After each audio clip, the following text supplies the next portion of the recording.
একটু মনোযোগ দিয়ে কথাগুলো শুনবেন। ওমর ফারুক চোখের পানি বের করবার, রাখাল তুমি রোদে পড়ে পড়ে উট দুম্বা চড়ো, তোমার ভালো কোনো চাকরি নাই, তোমার ভালো কোনো খাবার নাই, তোমার ভালো কোনো বাড়িও নাই, তারপরেও তুমি আল্লাহর কোরআন অনুযায়ী চলতেছো, এর বিনিময়ে তোমার চাহিদা কি? রাখাল বলে, পথিক আমার চাহিদা হলো দুইটা। আমার চাহিদা হলো কয়টা? আল্লাহর কোরআন দিয়ে বলতেছে, রব্বানা, পড়েন, রব্বানা আতিনা ফিদ দুনিয়া হাসানাতাও ওয়া ফিল আখিরাতি হাসানা ওয়া কিনা আযাবান্নার। ওমর ফারুক বলেন, রাখাল তোমার চাহিদা একটু বাংলা দিয়া কম, মানে আপনাকে বোঝানোর জন্য বলতেছি, একটু ভালো করে কম, বুঝতে পারলাম না। রাখাল বলতেছে, পথিক আমার চাহিদা হলো দুইটা। এক নম্বর চাহিদা হলো হযরত উমরকে নিজের চোখে দেখা। রাখালের এক নম্বর চাহিদা কি? হযরত উমরকে নিজের চোখে দেখা। যে উমর আল্লাহর কোরআনের আইন চালু করার কারণে আমার মতন রাখাল না দেখা আল্লাহকে বিশ্বাস করে আল্লাহর কোরআন অনুযায়ী চলতেছি, সেই হযরত উমরকে যদি একটা বার, খালি একটা বার আমি দেখতে পাইতাম, আমার জীবন ধন্য হয়ে যেত। আমার দুই নম্বর চাহিদা হলো, আমি রাখাল যখন মরে যাব, মরে যাবার পরে অদম রাখালকে আল্লাহ যেন জান্নাত দেয়। ওমর ফারুক দৌড়ে গিয়ে রাখালের হাতটা আমার দিকে তাকান, এরকম খপ করে ধরে 3টা চুমা খেলেন। রাখাল কয়, পাগল নাকি? আমার ঘামা হাতে 3টা চুমা খেলে, তার কারণ ওমর ফারুক বলে, রাখাল তোমার 2 নম্বর চাহিদা আল্লাহ পুরা করছে, তোমার 2 নম্বর চাহিদা আল্লাহ পুরা করছে। মরার সঙ্গে সঙ্গে 8টা জান্নাতের দরজা আল্লাহ তোমাকে দিয়ে দিবে। রাখাল সুবহানাল্লাহ কয় না, আপনারা তো সুবহানাল্লাহ বলেন, রাখাল সুবহানাল্লাহ কয় না। ওমর ফারুক বলে, রাখাল ভাই মরার সঙ্গে সঙ্গে আল্লাহ তোমাকে জান্নাতি করবে, সুবহানাল্লাহ কও। রাখাল মুচকে মুচকে হাসে। ওমর ফারুক বলে, রাখাল বিশ্বাস করে না মরার সঙ্গে সঙ্গে আল্লাহ তোমাকে 8টা জান্নাত দিয়ে দিবে? রাখাল বলতেছে, মরার পরে আল্লাহ আমাকে 8টা জান্নাত দিবে, কিন্তু হযরত উমরকে এক নজর দেখতে পাবো, এই কথা বলতে তোমার কোন জায়গাত বাজে? ওমর ফারুক চিন্তায় পড়ে গেলেন যে আমি উমর এইটা রাখালকে কেমনে বলবো। এমন সময় আল্লাহর কোরআন বলতেছে, উদউ ইলা সাবিলি রাব্বিকা বিল হিকমা মাউইজাতিল লিল হাসানা। জোরে কোন সুবহানাল্লাহ। ওমর ডাইরেক্ট যদি বলবার না পারো, তাহলে তুমি হিকমত অবলম্বন করো।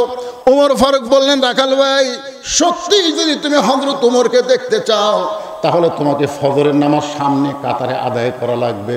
ফজরের নামাজ সামনে কাতারে যদি আদায় করো, তাহলে মেহরাবের মধ্যে যে মানুষটাকে ইমামতি করতে দেখবা, ওই মানুষটি হলেন হযরত উমর। এতদিন রাখাল নামাজ পড়েছে বারান্দায়, কিন্তু আজকে নামাজ পড়বে কোথায়? কথা কানা কোথায়? যে আজান শুনেছে সঙ্গে সঙ্গে দৌড়। বারান্দাতে সে বলতেছে, বারান্দা মন খারাপ করিস না, তাহলে আজকের দিন ঢুকতেছি দেখার জন্য, দেখা হলেই ওই কষ্ট করে সামনে যাওয়ার দরকার নাই। বারান্দার নামাজ পড়ার মজাই আলাদা, পরে আসবো আগে যাবো। জোরে কোন কথা ঠিক না? বারান্দার মুসল্লির নিয়ত কি? পরে আসবি আগে যাবি। আর সামনে কাতারে যারা যায় তারা আগে যাবি পরে বের হবি। জোরে কোন কথা ঠিক না? রাখাল এতদিন বারান্দার নামাজ পড়েছে, আজকে সামনে কাতারে পড়বে। এখন মসজিদ ঢোকার একটা নিয়ম আছে না নাই?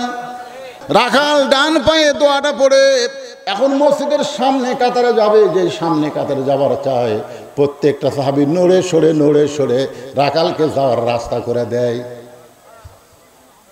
রাখাল কয়, কে রে? বারান্দার থেকে কি মনে করছিলাম, ভিতরে দামি দামি সাহাবী, আর ভিতরে ঢুকে দেখতেছি আমিও যাই, এরাও তাই। রাখাল এতদিন ভাবতো ভিতরে দামি দামি, কিন্তু আজকে ভিতরে ঢুকে দেখতেছে যখন সামনে যাবার চায় সবাই ফাঁক করে সামনে যাওয়ার রাস্তা করে দেয়। রাখাল একেবারে মসজিদের মেম্বর, মেহরাব বরাবর সামনে কাতার, মেহরাব বরাবরের সামনে কাতারে দাঁড়ায় ফজরের 2 রাকাত সুন্নত নামাজ আদায় করেছে। ফজরের 2 রাকাত সুন্নত আছে না নাই? 2 রাকাত সুন্নত নামাজ পড়ে রাখাল চুপটি করে বসে আছে। এমন সময় এক মুসল্লি মসজিদের মধ্যে ঢুকে দেখে জায়গা নেই। জায়গা নাই মানে তার জায়গাতে একজন বসে আছে। সেই মুসল্লির নাম হলো ওসমান গনি। জোরে কোন নাম কি? ওসমান গনি চিন্তা করে কেটা আমার জায়গা কে বসলো। আপনারা হয়তো ভাববেন হুজুর মসজিদে শুধু একজনের জায়গা নির্দিষ্ট, ইমামের জায়গা, ইমাম ছাড়া তো কারো জায়গা নির্দিষ্ট থাকার কথা না। কিন্তু ওসমান গনি কেন বলতেছে আমার জায়গা তো এটা কে বসলো, এটা কেন বলতেছে? এটা বলার পিছনের কারণ হলো আল্লাহর নবী। আল্লাহর নবী বলে গেছেন আমি যতদিন ইমামতি করব আমি বরাবর পিছনে যিনি দাঁড়াবে তার নাম হলো আবু বকর। আবু বকর যখন ইমামতি করবে আবু বকর বরাবর যিনি পিছনে দাঁড়াবে তার নাম হলো উমর। উমর যখন ইমাম হবে উমর বরাবর পিছনে যিনি দাঁড়াবে তার নাম হলো ওসমান। ওসমান যখন ইমাম হবে ওসমান বরাবর পিছনে যিনি দাঁড়াবে তার নাম হলো আলী। আলী যখন ইমাম হবে আলী বরাবর পিছনে, একথা রাসূল আর বলে না। সাহাবারা বললেন হুজুর হয়তো আলী যখন ইমামতি করবে আলী বরাবর পিছনে কে দাঁড়াবে? রাসূল বললেন মা ইয়ান্তিকু আনিল হাওয়া ইন হুয়া ইল্লা ওয়াহয়ুহা, আমি ততক্ষণ পর্যন্ত বলতে পারি যতক্ষণ আল্লাহ বলায়। এ আলী পর্যন্তই বলার হুকুম পাইছি, আলীর পরে বলার হুকুম নাই। এ আলী পর্যন্ত হলো আশারে, এই আলী পর্যন্ত হলো খোলাফায়ে রাশিদিন। জোরে কোন খোলাফায়ে। তাহলে হযরত উমর যখন ইমামতি করবে উমর বরাবর পিছনে কে দাঁড়াবে? জোরে কোন কে দাঁড়াবে? সবাই বলেন না কেন কে দাঁড়াবে? কিন্তু আসিয়া দেখে জায়গা দখল। ওসমান গনি চিন্তা করতেছে, ওসমান গনি খুবই নরম মানুষ বোঝেন না, চিন্তা করতেছে বসেই যখন গেছে দেখি তো সাইডে জায়গা আছে কিনা, যাই দেখে রাখালের পাশে ফাঁকা আছে। ওই ফাঁকা জায়গাতে ওসমান গনি 2 রাকাত সুন্নত নামাজ পড়ে রাখালের দিকে 3 বার তাকাছে। কয়বার? খুব খেয়াল করবেন। কি জন্য 3 বার তাকাছে? যে কোনো দিনও দেখেনি, আজকে দেখতেছে। প্রথম দেখতেই রাখাল চুমকে উঠছে, দ্বিতীয়বার যেই ওসমান গনি তাকাছে রাখাল, তৃতীয়বার যেই তাকাছে বারবার আমার দিকে তাকাস কেন রে? আপনারা দেখবেন একটা মূর্খ মানুষের দিকে যদি বারবার তাকান ওই কিন্তু রাগ করবে। জোরে কোন কথা ঠিক কিনা? খালি তাকাই দেখতেন। এক ব্যাগ অটো ভ্যানওয়ালা, অটো ভ্যান আমার গাড়ির সাথে বেঁধে দিবার চাইছিল, আমি খালি জানলা খুলে একবার তাকাছি, তখন হুজুর গাড়ি কিনা মোশন করতেছেন। খালি একবার তাকাতেই হয়েছে গরম হচ্ছে, আর 3 বার তাকালে মনে হয় গাড়ি বেঁধে দিত। রাখাল রাগ করে বলতেছে এই মিয়া বারবার তাকাও কেন? সঙ্গে সঙ্গে ওসমান গনি দাঁড়িয়ে গেছে। ওসমান গনি দাঁড়িয়ে থরথর করে বলতে ভাইজান আপনার পরিচয় কি? রাখাল বলতেছে আমার পরিচয় হলো আমি একজন রাখাল। যেই বলেছে আমি একজন রাখাল ওসমান গনি মুস্কি মুস্কি হাসতেছে। সুবহানাল্লাহ বলেন। যেই বলেছে আমি একজন রাখাল ওসমান গনি মুস্কি মুস্কি হাসার কারণ হলো রাখাল যারা হবে তাদের ভাষা নরম হলে হবে না, রাখালের ভাষা গরম হওয়া লাগবে। ওসমান গনি মুস্কি মুস্কি হাসতেছে, হেসে বসে বলতেছে ভাইজান এতদিন আপনাকে সামনে দেখে নাই, আজকে প্রথম দেখতেছি ভাই। এতদিন আপনাকে সামনে দেখে নাই, আজকে প্রথম দেখতেছি। রাখাল বলতেছে দেখার জন্য আছি, আজকে সামনে আছি বারান্দা থামি নামাজ পড়ি, আজকে সামনে আছি দেখার জন্য। দেখা হয়ে গেলে আগামীকাল থেকে আর আসবো না। ওসমান গনি চোখের পানি বের করে বলতেছে আজকেই দেখা হবে, তার গ্যারান্টি কি? রাখাল বলতেছে পাগল নাকি, দেখার জন্য আইছি, দেখা হবে না কেন? আমার চোখ ঠিক আছে। ওসমান গনি বলে ভাইজান আজ কয়েক বছর হলে সামনে কাতের নামাজ পড়ি দেখার জন্যে, এখনো পর্যন্ত আমার দেখা হয় নাই। আজ কয়েক বছর হলো সামনে কাতের নামাজ পড়ি দেখার জন্যে, এখন পর্যন্ত আমার দেখা হয় নাই। আপনারা বলেন তো রাখাল দেখতে চাই হযরত উমরকে, আর ওসমান গনি দেখতে আসে নামাজের মালিক আল্লাহকে। আল্লাহ রাসূল বলেছেন আনতাবুদুল্লাহ কাআন্নাকা তারাহু ফাইন লাম তাকুন তারাহু ফাইন্নাহু ইয়ারাকা। আল্লাহর সিজদার মধ্যে যখন ঢুকে যাবে, সিজদাটা যদি সিজদার মধ্যে হয় তাহলে তোমার সিজদা মাটিতে পড়বে না, তোমার সিজদা পড়বে আল্লাহর কুদরতি কদমে। সুবহানাল্লাহ। আল্লাহ রাসূল বলেছেন যখন তোমরা ইবাদতে শামিল হবে আল্লাহর সঙ্গে দেখা হবে। দেখা যদি নাও হয় আল্লাহ তোমাকে দেখতেছে, এই বিশ্বাস কলিজার মধ্যে আসবে। ওসমান গনি বলে ভাইজান কয়েক বছর হলে সামনে কাতের নামাজ পড়ি, এখন পর্যন্ত দেখতে পাইলাম না, আর তুমি আজকেই দেখবা। রাখাল বলতেছে তোমার চোখে দোষ আছে, তুমি এক কাম করো, তুমি আমার হাত ধরো। ওসমান গনি রাখাল বলতেছে তুমি আমার হাত ধরো। আমি নিজেও দেখব এবং তোমাকেও দেখায় দেব। আপনারা বলেন তো, হযরত ওমরের এই যে চরিত্র, নবীকে হত্যা করবে, এই চরিত্রকে বিমোচন করে দিছে কে? আল্লাহ না, কোরআন। তিনি যখন রাস্তার মধ্যে শুনতে পাইলেন, ওমর তুমি নবী হত্যা করার জন্য নাঙ্গা তরবারি নিয়ে যাচ্ছ, তুমি কি জানো তোমার বোন আর ভগ্নিপতি ওই নবীর দলে ভর্তি আছে? ওই নবীকে মারতে না যায় বোন ভগ্নিপতির ঘরের দরজা গিয়ে দেখে বোন আর ভগ্নিপতি ঘরের মধ্যে আল্লাহর কোরআন বলতেছে, ইন্নামাল মুমিনুনাল্লাযীনা ইযা যুকিরাল্লাহু ওয়াজিলাত কুলুবুহুম ওয়া ইযা তুলিয়াত আলাইহিম আয়াতুহু জাদাতুহুম ঈমানা ওয়া আলা রাব্বিহিম ইয়াতাওয়াক্কালুন। কি বোন ভগ্নিপতি মারতে মারতে একসময় বলল, তোরা যে কি পড়লি, তোরা যে ঘরের মধ্যে কিছু পড়তেছিলি সেটা একটু আমার দে তো। বোন কি বললেন, লা ইয়ামুসুহু ইল্লাল মুতাহহারুন। ভাই আপনি যত বড়ই মাস্তান হন, আমরা যেটা তেলাওয়াত করেছি ওইটা ধরবার গেলে আপনাকে পবিত্র হওয়া লাগবে। জোরে কোন কথা ঠিক কি না? তাহলে আল্লাহর কোরআনকে ধরতে গেলে কি হওয়া লাগবে? পবিত্র হওয়া লাগবে। এই পবিত্র হতে গেলে কি করা লাগবে? বলে আমরা যার দলে ভর্তি হয়েছি আপনাকেও তার দলে ভর্তি হওয়া লাগবে। জোরে কোন সুবহানাল্লাহ। হযরত ওমর আল্লাহ নবীর দলে ভর্তি হয়ে এই কোরআনকে এমনভাবে গ্রহণ করলেন, কোরআন গ্রহণ করার কারণে শুধু হুজুর থাকলেন না, শুধু ইমাম থাকলেন না, এক সময় বাংলাদেশের মতন ৯৬টা দেশের খলিফা হয়ে গেলেন। জোরে কোন সুবহানাল্লাহ।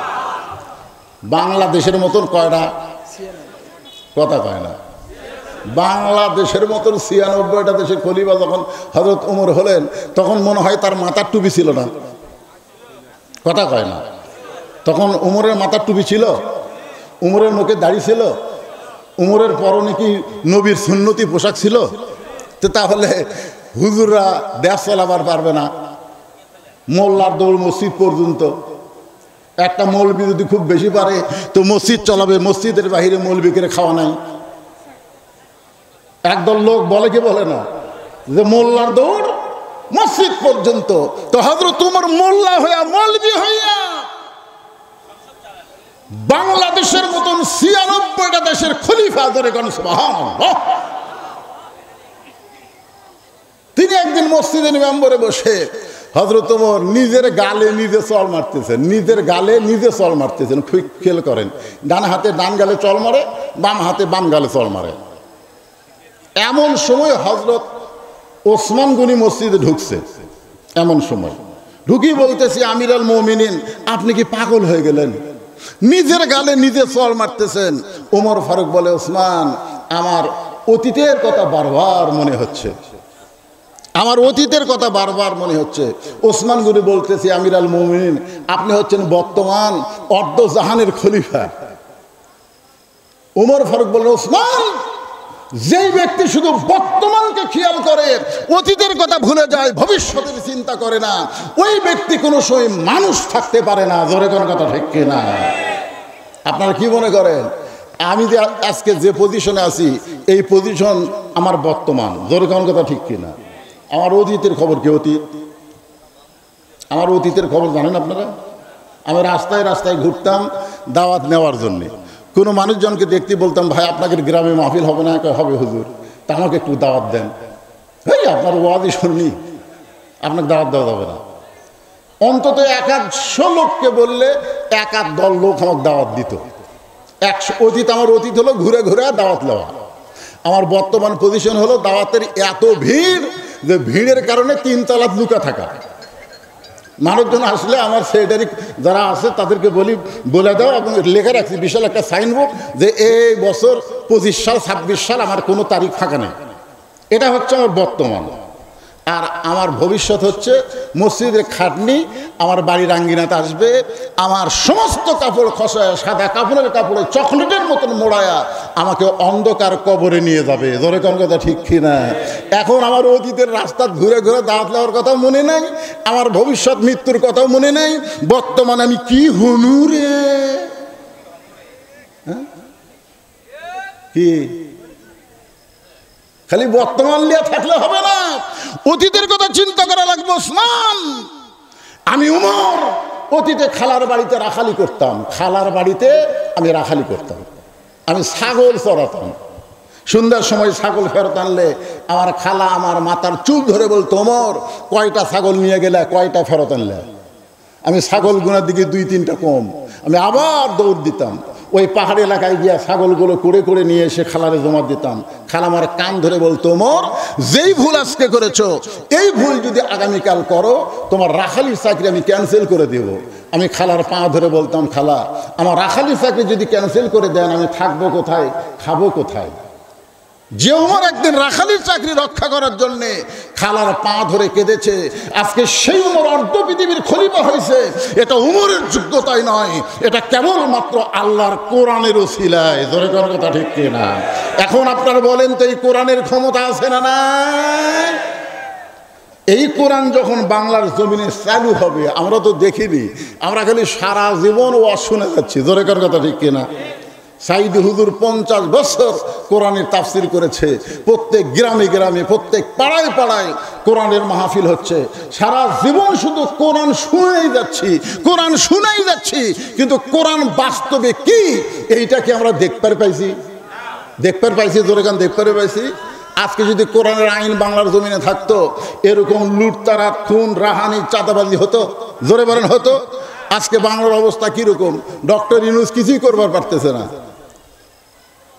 কারণ মানুষের আইন দিয়ে কি করবে? একদিকে ধরে দিয়ে আসে, আরেকদিকে জামিন হয়। জোরে গান কথা ঠিক কিনা? এই তো মানুষের আইন। কিন্তু আল্লাহর কোরআনের আইন হলো জামিন। তুমি যে অপরাধ করেছো, তোমার উপরে সেই অপরাধের প্রয়োগ হবে। জোরে গান কথা ঠিক কিনা? তুমি পাথর দিয়ে হত্যা করেছো, তোমাকেও পাথর দিয়ে হত্যা করা হবে। জোরে গান কথা ঠিক কিনা? আল্লাহ বলতেছেন, লিয়াবলুয়াকুম আইয়ুকুম আহসানু আমালান, তোমাদেরকে সুন্দর আমলের পরীক্ষা হবে। এই সুন্দর আমলটা কি আপনাদের দেখানোর জন্য বলতেছি। হযরত ওমর অর্ধ পৃথিবীর খলিফা হইয়া একদিন ছদ্মবেশ ধারণ করেছে শুধুমাত্র আল্লাহর কোরআনকে দেখার জন্য। ধরে কান সুবহানাল্লাহ। যেই কোরআন একটা রাখালকে অর্ধ পৃথিবীর খলিফা বানায় দিল, সেই কোরআনটা কি একটু নিজের চোখে দেখার দরকার আছে না নাই? হযরত ওমর ছদ্মবেশে আল্লাহর কোরআন দেখার জন্যে মদিনার অলি গলি ঘুরতেছেন। হঠাৎ হযরত ওমর দেখতে পায় বিস্তীর্ণ মরুভূমি, ওই মরুভূমির মধ্যে একজন রাখাল উট আর দুম্বা চড়ায়। হযরত ওমর আল্লাহর কোরআনকে দেখার জন্যে রাখালকে সালাম দিলেন, আসসালামু আলাইকুম রাখাল ভাই, আমার পেটে ক্ষুধা লাগছে, আমি উটের এক পেয়ালা দুধ চাই। আসসালামু আলাইকুম রাখাল ভাই, আমার পেটে ক্ষুধা লাগছে, আমি উটের এক পেয়ালা দুধ চাই। রাখাল সালামের উত্তর দেয় না। কি দেয় না? আপনারা বলেন তো, সালাম দেওয়া কি সুন্নত আর উত্তর দেওয়া কি ওয়াজিব? উত্তর দেওয়া কথা কর না কেন? উত্তর দেওয়া কি ওয়াজিব। উমর ফারুকের রাগ কম না বেশি? কিন্তু রাগটা কন্ট্রোল করলেন, কারণ যখন নেতা হবে তখন নেতাদের রাগ কন্ট্রোল করা শিখতে হবে। আল্লাহ রাসূল যে নেতা ছিলেন, রাসূল যে আদর্শ দিয়ে গেছেন, নেতা হলেই হবে না, নেতাদের রাগকে কন্ট্রোল করা লাগবে। যেরকম ঠিক কিনা? ওমর ফারুক রাগকে কন্ট্রোল করে বললেন, রাখাল ভাই, তোমাকে আমি সালাম দিলাম, উটের এক পেয়ালা দুধ চাইলাম, তুমি সালামের উত্তরও দাও না, উটের দুধ দিবা কিনা সেটাও বলো না। রাখাল মুচকি মুচকি হাসি আর বলে, তোমার সালামের উত্তর আমি দিব না, আগে জানতে হবে তোমার পরিচয়, তুমি কে। প্রত্যেকটা মানুষের পরিচয় আছে না ভাই? ওমর ফারুক চিন্তায় পড়ে গেলেন যে আমি অর্ধ পৃথিবীর খলিফা, আমি ছদ্মবেশ ধারণ করেছি আল্লাহর কোরআনকে দেখার জন্যে, এখন যদি আমার পরিচয় দিয়ে দেই তাহলে গুমুর তো ফাঁস হয়ে যায়। এই চিন্তা যখন ওমর করতেছেন, এমন সময় আল্লাহর কোরআন সামনে এসে বলে, ওমর, রাখাল যখন তোমার পরিচয় চাইছে, তুমি আসল পরিচয় দাও। তোমার আসল পরিচয় ওমর না, তোমার আসল পরিচয় অর্ধ পৃথিবীর খলিফা না, তোমার আসল পরিচয় হলো মিল্লাতা আবিকুম ইব্রাহিম হুয়া সাম্মাকুমুল মুসলিমিন। তোমার আসল পরিচয় হলো তোমার জাতির পিতা। যারা বলবেন না তারা অন্য কাউকে জাতির পিতা মানতেছেন নাকি? হ্যাঁ, এটা কি আমার বাপের কথা না আল্লাহর কোরআনের কথা? তা আপনারা কি আল্লাহর কোরআনের সাথে একমত না দ্বিমত? কারা কারা একমত? দুই হাত তোলা, আল্লাহকে দেখান তো দেখে। লিল্লাহে তাকবীর, হাত না। এখানে দেখেন একেবারে সহজ ভাষা। মিল্লাতা মানে তোমাদের জাতি, আবিকুম পিতা, তোমাদের পিতা কি? মিল্লাতা আবিকুম ইব্রাহিম, তোমাদের জাতির পিতার নাম হলো ইব্রাহিম। হুয়া সাম্মাকুমুল মুসলিমিন, যদি তোমরা মুসলমান হও তাহলে বিশ্বাস করতে হবে আমাদের জাতির পিতার নাম কি। এখন কি বলতেছেন? হুয়া সাম্মাকুমুল মুসলিমিন। ওমর ফারুক বলতেছে, রাখাল আমার পরিচয় যদি জানতে চাও তাহলে আমার পরিচয় হলো আমি একজন মুসলমান, আমি একজন মুসলমান। রাখাল মুসকি মুসকি হাসিয়ার বলে, আসল না নকল? আপনার বলেন তো, ওমর ফারুককে আসল মুসলমান না নকল মুসলমান? এজন্য এখন আসল না নকল? কিন্তু রাখাল বলতেছে, পথিক তুমি আসল মুসলমান না নকল মুসলমান? ওমর ফারুক বলেন, রাখাল মুসলমান তো মুসলমান, এখানে এবার আসল নকল কি? রাখাল বলতেছে, আসল মুসলমান যারা হবে তারা চাওয়ার ব্যাপারে সতর্ক থাকবে। আসল মুসলমান জীবন যাবে কিন্তু আল্লাহ ছাড়া অন্য কারো কাছে যাবে না। ইয়াকা নাবুদু ওয়া ইয়াকা নাস্তাঈন। আমরা গোলামি করি কার? জোরে বলেন, গোলামি করি কার? তাহলে সাহায্য যাবো কোথায়? মাস্তানে যায় বাবার কাছে? অনেকে আছে না নাই? আমার দয়াল বাবার দরবারেতে কেউ ফিরে না খালি হাতে। বৈশাখের শেষ বৃহস্পতিবারে মাস্তানি কি হয়? এই যেরকম দয়াল বাবা আসে না, কথা বল না কেন? এখন আপনারা বলেন, দয়াল বাবার দরবারেতে কেউ ফিরে না খালি হাতে, এই কথা বলা কি শিরক না ঈমান? জোরে বলেন, মুশরিক না মুসলমান? একমাত্র আল্লাহ ছাড়া অন্য কারো কাছে চাওয়া যাবে না। রাখাল বলতে, পথিক তুমি যদি আসল মুসলমান হও তুমি দুধ চাইলা কার কাছে? মোর ফারুক চুম করছে, চোখের পানি বের করে বলতেছে, আল্লাহ তোমার কোরআন যখন দুনিয়াতে চালু থাকবে, উমর যদি ভুল করে একটা রাখাল পর্যন্ত ভুল ধরতে পারবে। জোরে কান সুবহানাল্লাহ। খালি জুমার দিনে লম্বা জুব্বা গাও দেয়া খুতবা দিচ্ছে, মাঝখান থেকে একজন দাঁড়িয়ে বলতেছি, আমিরাল মুমিনিন আপনার খুতবা শুনবো না, আপনার খুতবা শুনবো না। ওমর ফারুক চমকে বললেন, ভাই আমার দোষ কি? বলে, আপনার দোষ হলো আমাদেরকে খাটো পাঞ্জাবি দিয়ে আপনি লম্বা জুব্বা পরবেন। আল্লাহর কোরআনের আইন যখন চালু থাকবে, তুমি যত বড়ই নেতা হও, তুমি ভুল করলে জনগণ তোমার ভুল ধরবে। জোরে কোন কথা ঠিক কি না? তো যতই ডবল টাইটেল পাস হও, ডবল কামেল হও, যতই দাওরা পাস হও, জোহরের 4 রাকাত নামাজে 2 বৈঠক, 2 রাকাত পর আর 4 রাকাত পর, তুমি 2 রাকাত পর এক বৈঠক দিলে, 3 রাকাত পর আবার বসলে, তুমি যত বড়ই হুজুর হও, সাধারণ অটো ভ্যান চালক তোমাকে আল্লাহু আকবার করে দাঁড় করাই দিবে। জোরে কোন কথা ঠিক কি না? কথা বলে, আমাদেরকে খাটো পাঞ্জাবি দিয়ে আর তুমি লম্বা জুব্বা পরে খুতবা দিচ্ছ। এই জুব্বা কোথায় পাইলেন? যতক্ষণ না বলবেন ততক্ষণ আমরা আপনার খুতবা শুনবো না। এমন সময় ওমরের ছেলে আব্দুল্লাহ এসে বলতেছে, রে নবীর সাহাবীরা, তোমরা খাটো পাঞ্জাবি হলেও তো নতুন কাপড় পরে নামাজ পড়তে আইছো, কিন্তু আমার পরনে তাকায় দেখো, আমার পরনে নতুন কোনো কাপড় নাই। ওসমান গনি বলে, আব্দুল্লাহ আজকে জুমার দিনে সবাই নতুন কাপড় পরলো, তুমি নতুন কাপড় কেন পরো নাই? আব্দুল্লাহ বলতেছে, আমি যদি নতুন কাপড় পরতাম তাহলে আমার বাবার জুব্বা লম্বা হতো না।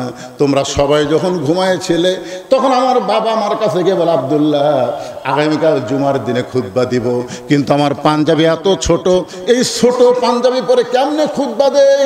তোর কাপড়টুকু তুই আমাকে দান করে দে। গভীর রাতে আমার বাবাকে আমার কাপড়টুকু দিয়ে দিলাম। বাবার কাপড় আমার কাপড় একত্র করে বাবা লম্বা জুব্বা বানায় খুতবা দেয়। এখন বলো বাবার খুতবা শোনা যায় কি না যায়? সমস্ত মুসল্লি চিল্লায় বলে, আল্লাহ তোমার কোরআন যখন দুনিয়াতে চালু হবে, এমন ভালো মানুষকে নেতা হিসাবে দেখা যাবে। কোরআন যখন দুনিয়াতে চালু হবে, যিনি তিনি নেতা হতে পারবেন না। নেতা হতে গেলে সৎ লোক লাগবে। জোরে কোন কথা ঠিক কথা বলেন। ওমর ফারুক চোখের পানি বের করে বললেন, রাখাল ভাই আসলেই আমার ভুল হয়ে গেছে। দেখছেন কার কাছে ভুল স্বীকার করতেছে? রাখাল বলতেছে, ভুলটা যখন স্বীকারই করলে তাহলে তওবা করো। হাসিনা যদি বলতো, ভাই 18 সালে নির্বাচন আমি দিনের ভোর রাতে লিছি, 24 সালে নির্বাচন আমি ড্যামি নির্বাচন করছি, এই নির্বাচনগুলো আমার ভুল, ভাই বাংলাদেশের জনগণ আমাকে মাফ করো, আমি তওবা করতেছি, এরকম নির্বাচন আর করবো না, আমি নিজে নিজেই পদত্যাগ করলাম। আপনারা বলেন তো তাক পলান লাগতো? কতক্ষণ তাক পলান লাগতো? আল্লাহ বলেছেন, তুমি যত বড় অপরাধ করো না কেন, লা তাকনাতু মির রাহমাতিল্লাহ ইন্নাল্লাহা ইয়াগফিরুয যুনুবা জামিআ ইন্নাহু হুয়াল গাফুরুর রহিম। তোমরা যারা আগে আওয়ামী লীগ করতা, এখন তোমরা চিন্তা করে দেখো, যেই দেশের প্রধানমন্ত্রী থেকে শুরু করে সমস্ত এমপি মন্ত্রী, এমনকি চেয়ারম্যান, উপজেলা চেয়ারম্যান সব যখন পলায় গেছে, সেই দল থেকে এখন তওবা করে আমাদের অন্য একটা দলে ফিরে আসা দরকার। ধরে কোন কথা ঠিক কিনা? আপনারা বলেন তওবার সুযোগ আছে না নাই? এ কথা কোন আছে না নাই? রাখাল বলতেছে, ভুলটা যখন স্বীকারই করছে তাহলে তওবা করো। ওমর ফারুক বলতেছে, ঠিক আছে আমি তওবা করতেছি। রাখাল বলে, তুমি মূর্খ মানুষ, তুমি তওবা কেমনে করবা? ওমর হুকচুম করছে, কে রে আমি মূর্খ, এইটা তুমি কেমনে বুঝলা? রাখাল বলতেছে, চাওয়ার ব্যাপারে যে সতর্ক হয় না সে দুনিয়ার সবচাইতে বড় মূর্খ। ওমর ফারুক বললেন, রাখাল ভাই তাহলে তুমি আমাকে তওবা পড়ায়া দাও। এবার রাখাল হযরত ওমরকে তওবা পড়াচ্ছেন।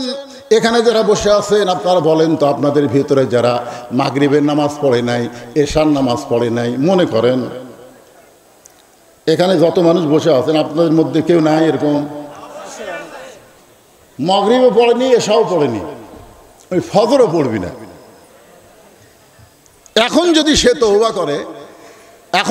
তওবা করে, আল্লাহ আমি জীবনে নামাজ পড়িনি আল্লাহ, কিন্তু ফজর থেকে আমি নামাজ শুরু করে দিলাম, তওবা করতেছি। আল্লাহ বলে, তওবা করার সঙ্গে সঙ্গে তুই জীবনে যত নামাজ পড়ার পাপ হয়েছে সমস্ত পাপ আমি আল্লাহ মাফ করে দিলাম।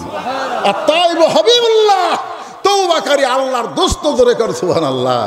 তাহলে ওমর ফারুককে রাখাল তওবা পড়াচ্ছে, আমরা সবাই যদি একটু তওবা পড়ি আমাদের কোনো সমস্যা আছে?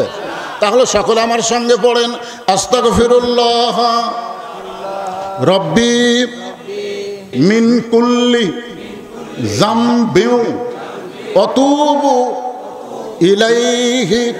ওমর ফারুক তওবা করার পরে বলতেছেন, ও রাখাল ভাই আল্লাহর হস্তে উটের এক পেলা দুধ দাও, যেই দুধটা পান করে আমি ক্ষুধা তৃষ্ণা নিবারণ করতে চাই। রাখাল মুচকি মুচকি হাসে। ওমর ফারুক বলে, রাখাল আবার হাসার কারণ কি? রাখাল বলতে, পথিক তুমি তওবা করে আবার মুনাফিকি করলা। তওবা করে কি করলো? হাসিনা এরকম ভোটের আগে মাথাত কি দিয়া হিজাব দিয়ে বলতেছিল, আমি কোরআন হাদিসের বাহিরে কোনো আইন করব না। ধরে কোন কথা ঠিক কিনা? আপনাদের মনে আছে না নাই? হাতে তসবিহ নিয়ে অনেক নেতারাও কিন্তু এখন এসে তওবা করবে ভোট চাওয়ার জন্যে। কি কোন করবে কি করবে না? এসে বলবে, ভাই যা করছি ভাই, এবারের মতো আমাকে ভোট দেন, আমি আর দূরে থাকবো না, আমি গরিবের বন্ধু, সমাজ সেবক, জনদরদি, মেলা কিছু বলবে কি বলবে না কথা। তো এখন ব্যাপারটা হচ্ছে, রাখাল বলে, পথিক ওমর ফারুককে বলতেছে, তওবা করার পরে তুমি এবার মুনাফিকি করলে। ওমর ফারুকের রাগ কম না বেশি?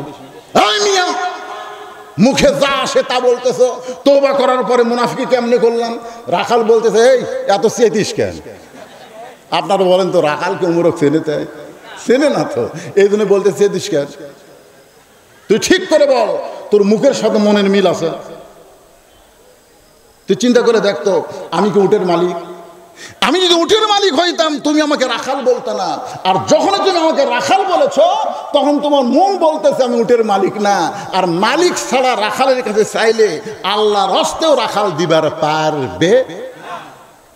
মনে করেন আমি একজন রাখাল, আমি কেবল টেস্ট থেকে নামছি, ইতিমধ্যে এক লোক আমার হাতের মধ্যে 200 টাকা দিয়ে কয়, হুজুর দোয়া করেন।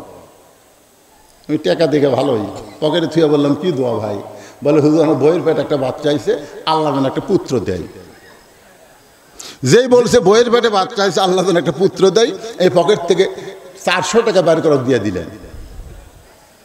তো কয় হুজুর আমি দিলাম 200, আপনি দিলেন 400, ব্যাপার কি? বা আমি 200 তোমাকে হাদিয়া দিলাম, যাও।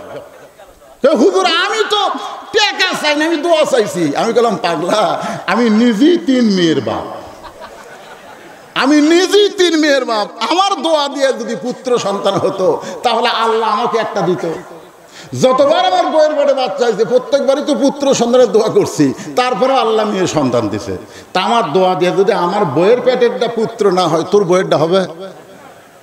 তোর হুজুর আমি তো আর তা জানি না, আপনি মেয়ের বাপ, তাহলে আমার টাকা আমার দেন, আপনার টাকা আপনি দেন। যেই টাকা দিছি মারতেছে দৌড়ে। আমি বললাম কোথায় যাবি? বলে ওই হুজুরের কাছে যাব যে হুজুরের পুত্র সন্তান আছে। কাছে না, কোনো মাজারে না, কোনো পীরের কাছে না, পাওয়ার যদি চাও একমাত্র মালিকের কাছে চাও। জোরে কান কথা ঠিক কিনা? দেওয়ার মালিককে। রাখাল বলে পথিক সত্যি যদি আল্লাহর রাস্তায় উটের 1 পেয়ালা দুধ চাও, এখান থেকে 10 মাইল দূরে মালিকের বাড়ি। সেই মালিকের বাড়ির দরজা গিয়ে বলে মালিক তোমার রাখাল উট আর দুম্বা চড়াই, তুমি মালিক যদি হুকুম দাও তাহলে রাখাল আল্লাহর রাস্তায় উটের 1 পেয়ালা দুধ দেবে। ওমর ফারুক বলে রাখাল ভাই কষ্ট করে অত দূর যাওয়ার দরকার আমার নাই, ধরো তোমাকে 2টা টাকা দিলাম, এই 2টা টাকার বিনিময়ে তুমি উটের 1 পেয়ালা দুধ দাও। যেই বলছে ধরো তোমাকে 2 টাকা দিলাম, তুমি এই 2 টাকার বিনিময়ে উটের 1 পেয়ালা দুধ দাও। রাখাল বলতে পথিক তুমি হযরত উমরকে চিনো? রাখাল কাক কি বলতেছে? বলতেছে পথিক তুমি হযরত উমরকে চিনো? যদি হযরত উমরকে চিনতে তাহলে এরকম বেসাইদা প্রস্তাব তুমি দিতে না। উমরের গুপ্ত বাহিনী যদি দূর থেকে দেখবার পায় তুমি আমার 2 টাকা ঘুষ দিছো আর মালিক বাদ দিয়ে আমি তোমাকে 1 পেয়ালা দুধ দিলাম, তাহলে তোমাকেও ধরবে আমাকেও ধরবে। এই বুড়া বয়সে তুমি ধরা পড়বার চাও? ওমর ফারুক বলে রাখাল ভাই আসলে তখন মনেই নাই রে, তাহলে চলো পাহাড়ের গুহার মধ্যে যাই। এই গুহার মধ্যে গিয়ে তোমাকে গোপনে 2 টাকা দিব, তুমি গোপনে উটের 1 পেয়ালা দুধ দিবা, তাহলে উমরের গুপ্ত বাহিনীও দেখতে পাবে না, তোমার মালিকও জানতে পারবে না। রাখাল চিল্লায় বলে তুমি ভণ্ড, তুমি ভণ্ড, তুমি ভণ্ড। উমর ফারুক বলে রাখাল আমার মধ্যে ভণ্ডামির কি দেখলা? রাখাল বলে পথিক পাহাড়ের গুহার মধ্যে দেওয়া নেওয়া করলে উমরের গুপ্ত বাহিনী দেখতে পাবে না, আমার মালিক জানতে পারবে না, কিন্তু রাখালের আল্লাহ সব জায়গায় দেখতে পায়। যেই বলছে রাখালের আল্লাহ সব জায়গায় দেখতে পায়, সঙ্গে সঙ্গে হলতমর মারছে দৌড়। 1 দৌড়ে পাহাড়ের পাদদেশে গিয়ে 2 রাকাত নামাজ পড়ে আল্লাহকে বলতেছে আল্লাহ তোমার কোরআন এত সুন্দর, তোমার কোরআন এত সুন্দর, তোমার কোরআন যখন সমাজে চালু হয়ে যাবে তখন কেউ না দেখলেও আল্লাহ দেখবে। এই বিশ্বাস প্রত্যেকটা মুসলমানের কলিজার মধ্যে ঢুকে যাবে। আপনারা বলেন তো কেউ না দেখলেও আল্লাহ দেখতেছে, এই বিশ্বাস যদি আমাদের অন্তরে থাকে তাহলে দরজা জানলা বন্ধ করে আমরা কি খারাপ কোনো ছবি দেখতে পারবো? আজকাল যুবকেরা কি মনে করে বাপ মা ঘুমায় গেছে, দরজা জানলা বন্ধ, এখন বার করে ইচ্ছা মতো দেখো। ওর যদি বিশ্বাস থাকতো কেউ না দেখলেও আল্লাহ দেখতেছে তাহলে ঘুষ খাবার পারতো, দুর্নীতি করবার পারতো। জোরে কোন কথা কন না কেন? তাহলে আল্লাহর কোরআন যখন চালু হবে তখন কেউ না দেখলেও কে দেখবে? ওমর ফারুক আল্লাহর শুকরিয়া আদায় করতেছে, আল্লাহ তোমার কোরআন এত সুন্দর, তোমার কোরআন দুনিয়াতে চালু থাকার কারণে রাখালকে এমন একটা ঈমান দিয়েছো যে ঈমান কেউ না দেখলেও আল্লাহ দেখতেছে। রাখাল ওমরের কিছু কাছে গিয়ে বলতেছে ভাই তুমি যতই কান্দো উটের দুধ দেওয়া যাবে না। ওমর ফারুক বললেন রাখাল ভাই উটের দুধের কোনো দরকার আমার নাই, আমি শুধু তোমার কাছে জানতে চাই তুমি না দেখা আল্লাহকে কলিজার মধ্যে জায়গা দিয়ে তুমি যে আল্লাহর কোরআন অনুযায়ী চলতেছো এর বিনিময়ে তোমার চাহিদা কি? আপনারা বলেন তো এই বাংলাদেশে হাসিনার সময় অনলাইনে কষ্ট করে ইসলামী আন্দোলন যারা করেছে মিথ্যা দোষ দিয়ে অনেক ভালো মানুষকে ফাঁসির কাস্টে নিয়ে গেছে। জোরে কোন কথা ঠিক কিনা? অনেককেই বাড়িতে থাকতে দেয়নি, তারপরেও কি আল্লাহর দল ত্যাগ করছে? কতক্ষণ ত্যাগ করছে? ত্যাগ করে নাই। কারণ কি? কারণ কি? বিএমপিকে এত নির্যাতন করছে, তারপরেও যারা এখন তো অনেক নতুন নতুন বিএমপি ঢুকছে, কিন্তু যারা ত্যাগী বিএমপি, যারা এই হাসিনার ফ্যাসিস্টের সময় সবচেয়ে বেশি নির্যাতন করেছে বিএমপিকে, জোরে কোন কথা ঠিক কিনা? জোরে বলেন। যিনি স্বাধীনতার ঘোষক তাকে পর্যন্ত হাসিনা রাজাকার বানাচ্ছে, জোরে কোন কথা ঠিক কিনা? এতিমের সম্পদ মারে নাই বেগম খালেদা জিয়া, বরং 2 কোটি টাকা এখন 8 কোটি হয়ে গেছে। মিথ্যা মামলা দিয়া তাকে 6 বছর জেলে রাখছে, এত নির্যাতন করেছে, তারপরেও কি তারা বিএমপি ছাড়ছে? কথা কন না কেন ছাড়ছে? এখন ব্যাপারটা বুঝতে হবে, যে যাকে ভালোবাসে যতই কষ্ট হোক না কেন সে সেটা ত্যাগ করে না। কিন্তু কতকগুলো সময় দেখবেন জোয়ার হয়, জোয়ার। আগে ছিল আওয়ামী লীগ, বিএমপির মধ্যে সবচেয়ে ফাউল কথা কারা বলতেছে আপনারা খেয়াল করে দেখবেন।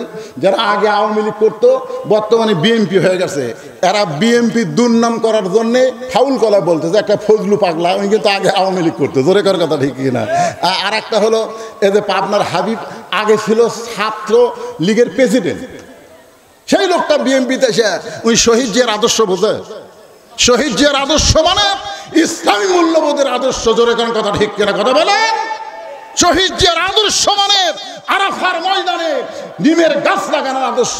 শহীদ জিয়ার আদর্শ মানে কাবা ঘর একবার ইরানের শিয়ার আক্রমণ করেছিল, তিনি সেই কাবা ঘরকে রক্ষা করেছেন। এবং সৌদি আরবের প্রেসিডেন্ট, সৌদি আরবের সরকার শহীদ জিয়াকে কাবা ঘরের মধ্যে সম্মান সুযোগ ঢোকার পারমিশন দিয়েছেন, ধরে গেছেন সুবহানাল্লাহ। সেই শহীদ জিয়ার বিএমপি করে না, এরা নতুন নতুন বিএমপি করে আজে বাজে কথা বলে।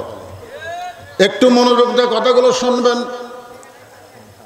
ওমর ফারুক চোখের পানি বের করবারে রাখাল, তুমি রোদে পড়ে পড়ে উট দুম্বা চড়ো, তোমার ভালো কোনো চাকরি নাই, তোমার ভালো কোনো খাবার নাই, তোমার ভালো কোনো বাড়িও নাই, তারপরেও তুমি আল্লাহর কোরআন অনুযায়ী চলতেছো, এর বিনিময়ে তোমার চাহিদা কি?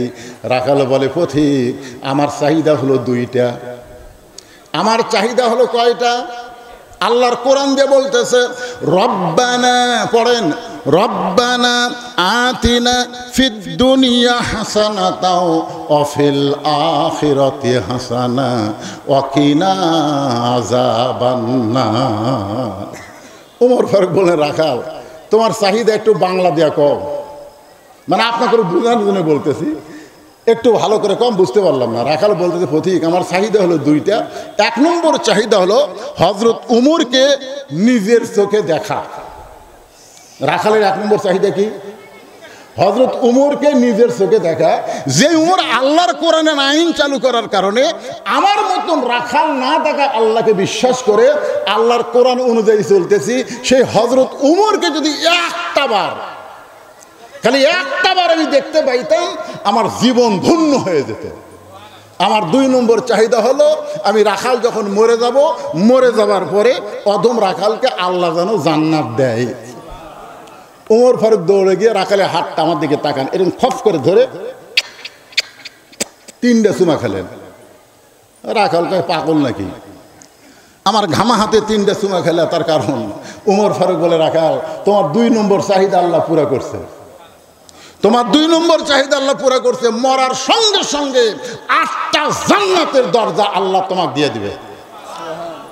রাখাল সুবহানাল্লাহ কয় না, আপনারা তো সুবহানাল্লাহ কইলেন, রাখাল সুবহানাল্লাহ কয় না।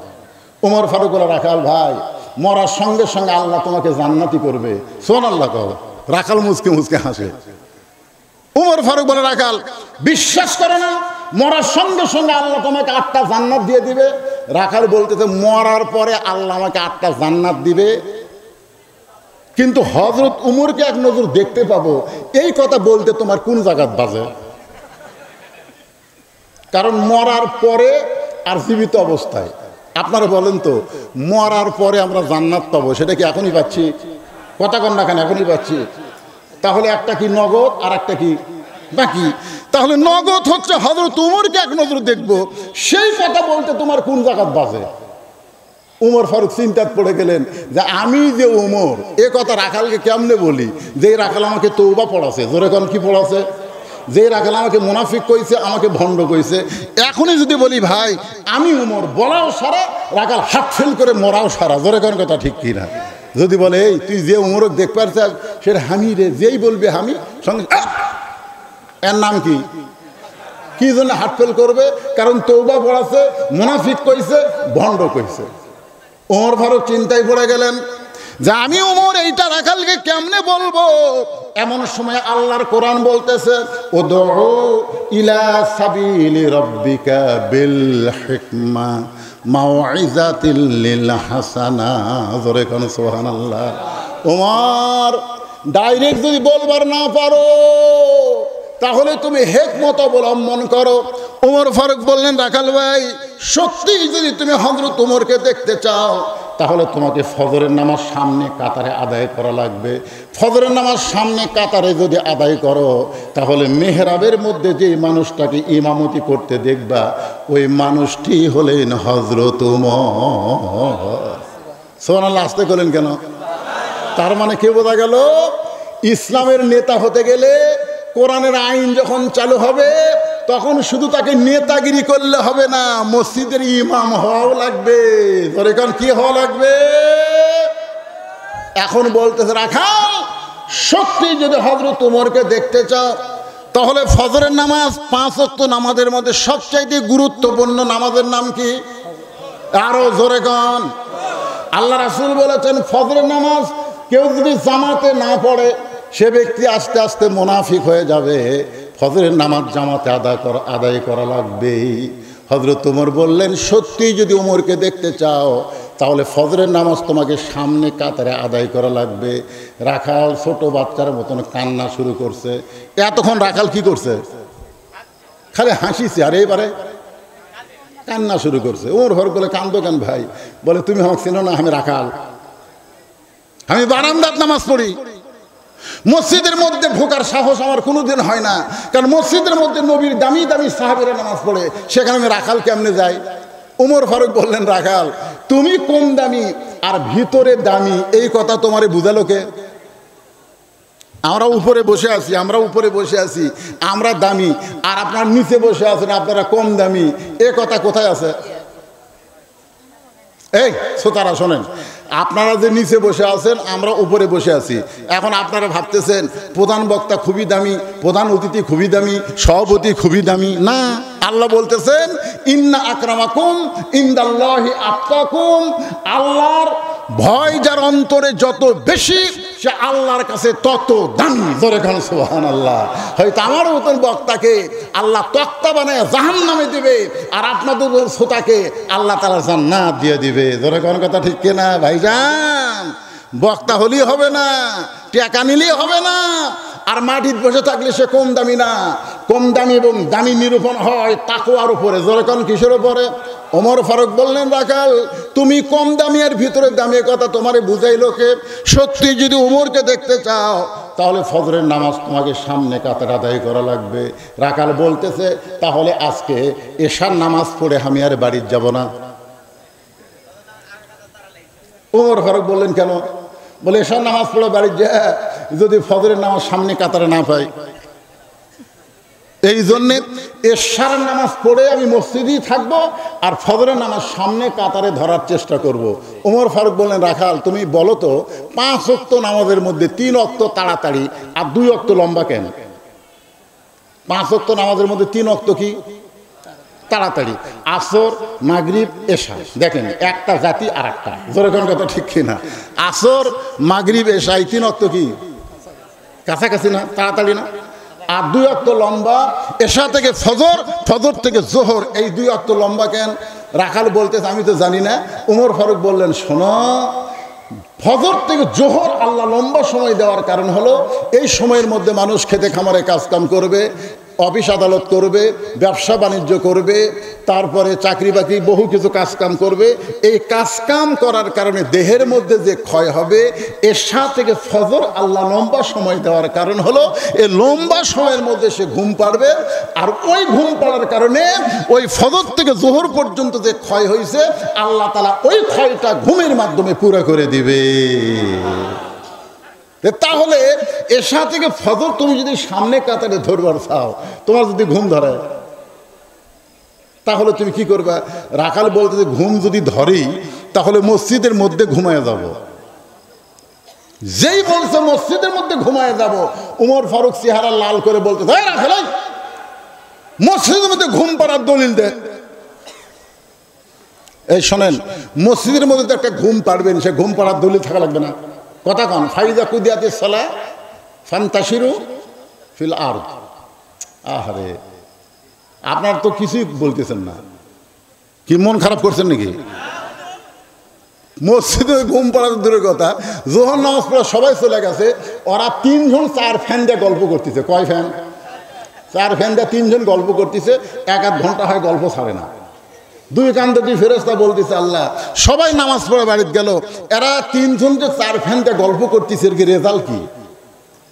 আল্লাহ বলতেছে, এই 3 জনের রেজাল্ট হলো এই যে 4টা ফ্যান ঘুরতেছে, এই ফ্যান ঘোরার কারেন্টের বিল এই 3 জন আলাদাভাবে না দেওয়া পর্যন্ত এরা জান্নাতে যাওয়ার পারবে না। কারণ মসজিদ ওর বাপের ঘর না যে ইচ্ছা মতো ফ্যান ঘুরাবি। জোরে কোনো কথা, ঠিক কথা বলেন? হ্যাঁ, মসজিদ তোর বাপের ঘর।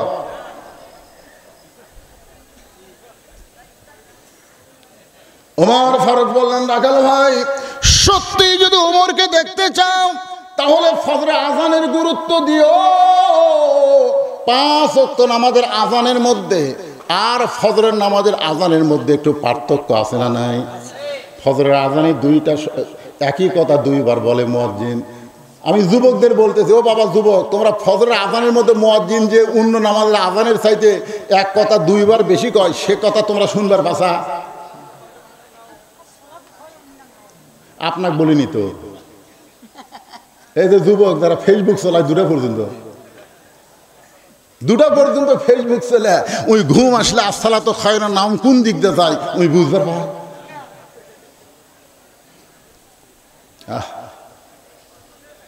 এক মুয়াজ্জিন আমারে কয়, হুজুর কি এক বিপদে পড়ছি হুজুর। আমি যখন ফজরে আজান শুরু করি তখন 4-5টা কুত্তে আসে মসজিদের দরজার কাছে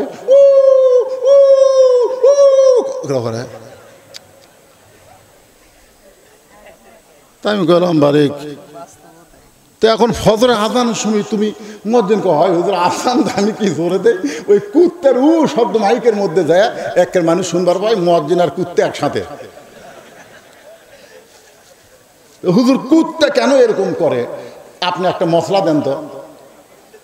আমি বললাম, ভাই মুয়াজ্জিন সাহেব, আপনি সত্যি করে বলেন তো যে আপনি যে আজান দিচ্ছেন আপনার ছেলে পেলে আছে? হুজুর আমার 3টা ছেলে আছে। আচ্ছা, আপনি আজান দিলে এরা কি ফজর নামাজ পড়ে? না হুজুর, আমার এই পাঁটারা তো নামাজ পড়ে না। আমি বললাম, এই জন্যই কুত্তা লোকমা দিছে রে পাগলা, এই জন্য কুত্তা লোকমা দিছে। জাহান্নামের আগুন থেকে যদি বাঁচতে চাও তাহলে একলা বাঁচলে হবে না, আহাল পরিবার নিয়ে বাঁচা লাগবে। তোর 3 পাটাক আগে ডাক দিয়ে তারপরে তোকে আজান দেওয়া লাগবে। জোরে এখন কথা, ঠিক কিনা? পরদিন থেকে 3 পাটাক ডাক দিয়ে, 3 পাটা মানে 3 বেটাক ডাক দিয়ে ওযু করে মসজিদে আজান দিছে, এক কুত্তা আর আসে না। কি বুঝলেন? ফজরের সময় আজান শোনে না, ঘুম পাড়ে যারা, কুত্তার চাইতেও খারাপ তারা, কুকুরের চাইতেও খারাপ তারা। আসসালাতু খায়রুম মিনান নাওম, ঘুম হইতে নামাজ অতি উত্তম। একথা কার? আরো জোরে বলেন। এতদিন রাখাল নামাজ পড়েছে বারান্দায়, কিন্তু আজকে নামাজ পড়বে কোথায়? কথা কানা কোথায়? যে আজান শুনেছে সঙ্গে সঙ্গে দৌড়। বারান্দাতে এসে বলতেছে, বারান্দা মন খারাপ করিস না, তাহলে আজকের দিন ঢুকতেছি দেখার জন্য, দেখা হলেই ওই কষ্ট করে সামনে যাওয়ার দরকার নাই। বারান্দার নামাজ পড়ার মজাই আলাদা। পরে আসবো আগে যাবো, জোরে কোন কথা, ঠিক না? বারান্দার মুসল্লির নিয়ত কি? পরে আসবি আগে যাবি। আর সামনে কাতারে যারা যায় তারা আগে যাবি পরে বের হবি। জোরে কোন কথা, ঠিক না? রাখাল এতদিন বারান্দাত নামাজ পড়েছে, আজকে সামনে কাতারে পড়বে। এখন মসজিদে ঢোকার একটা নিয়ম আছে না নাই? কোন পায়ে? সবাই বলতে হবে কোন পায়ে। জবান খোলা একটা দোয়াও পড়া লাগবে। শুধু ডান পায়ে ঢুকলে হবে না। আল্লাহ কোরআনে বলেছেন, ফালিয়াবুদু রাব্ব হাযাল বাইত আল্লাযী আত'আমাহুম মিন জু'ইন ওয়া আমানাহুম মিন খাউফ। কোরআনের আইন যখন চালু হবে, এক নম্বর দায়িত্ব হচ্ছে সরকারের নামাজ কায়েম করা লাগবে। জোরে কোন কথা ঠিক কি না? আর নামাজ যখন কায়েম হবে, তোমরা আল্লাহর ঘরের মালিকের যখন গোলামি করবে, আল্লাহর সঙ্গে সঙ্গে তাদেরকে দুইটা পুরস্কার দেবে। এক নম্বর পুরস্কার হলো তাদের রিজিকের কোনো পেরেশানি থাকবে না। আর দুই নম্বর পুরস্কার হলো যতগুলো অ্যাটম বোম, হাইড্রোজেন বোম, যত কিছুই থাক না কেন, কোনো কিছুকে তারা পরোয়া করবে না, ভয় করবে না। সব কিছু থেকে আল্লাহ পুরোপুরি নিরাপত্তা দিয়ে দিবে। জোরে কোন কথা ঠিক কি না? এখন দোয়াটা পড়েন আমার সঙ্গে সবাই। আল্লাহুম্মা ইফতাহলি পড়েন। আল্লাহুম্মা ইফতাহলি আবওয়াব রাহমাতিক। রাখাল ডান পায়ে দোয়াটা পড়ে এখন মসজিদের সামনে কাতারে যাবে। যে সামনে কাতারে যাবার চায়, প্রত্যেকটা সাহাবী নড়ে সরে রাখালকে যাওয়ার রাস্তা করে দেয়। রাখাল কয়, কে রে? বারান্দার থেকে কি মনে করছিলাম ভিতরে দামি দামি সাহাবী, আর ভিতরে ঢুকে দেখতেছি আমিও যা, এরাও তাই। আসলে আপনি বাইরে থাকলে বুঝতে পারবেন না। তো ভিতরে ঢুকে দেখেন, আমি নিজের চোখে দেখছি আওয়ামী লীগ, বিএনপি, জামাত, তিনজন। হুজুর আসেনি, হুজুর আসেনি। এখন আসরের নামাজের সময় হয়ে গেছে। আমি ঢুকবার যাই, দেখতেছি তিন দলের তিনজন। এখন আমি ঢুকলেই কবি, হুজুর আপনি সামনে যান। আমি এখন ঢুকতেছি না, দেখি এরা কি করে। আমি জানলার ফাঁকে দাঁড়ায় আছি। মুসল্লি বেশি তো গ্রামগঞ্জে হয় না, বুঝলেন না? তো নামাজের সময় যখন পার হয়ে যাচ্ছে, তখন আওয়ামী লীগ আর বিএনপি এই দুইজন জামাত ইসলাম বলতেছে, ভাই সামনে যা, সামনে যা।